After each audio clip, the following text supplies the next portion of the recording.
first it seemed to come pretty easily. I think I was just so driven and so focused with what I was doing. I couldn't imagine doing anything else. I had agents actually offer, like come to me and say they would want to be my agent, which in later years it became much more difficult for me to find agents. But at that time, I guess because I was young and they needed people, like people grow out of that age, so the agents are constantly looking for the younger ones.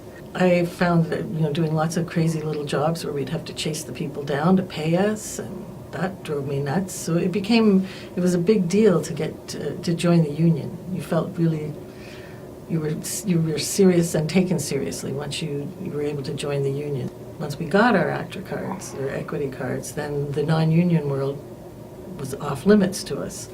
Where before that I was building up a fairly good career and reputation as a non-union actor. But then things shifted once you joined the union, because now you're in competition with people who've been doing it for years and are far more experienced. When I was in high school, I had a part-time job. And in that world, I was in an office, and I found that I was really put on display. I guess I was a tall 16-year-old and probably looked a bit older, and I'd be, stood up in my boss's office, and if you had people there, now look at her, if I was 10 years younger, and so it really felt awkward and uncomfortable just to have to stand there while they gawked at me.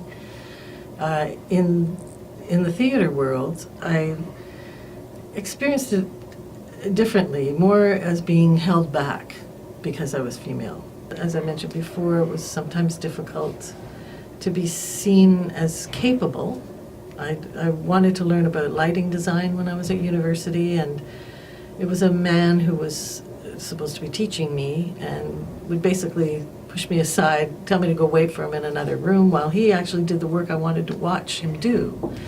I also was then sent into a room to plug lights in as opposed to watching the design and how it was working on the stage. So I felt I was really being pushed aside.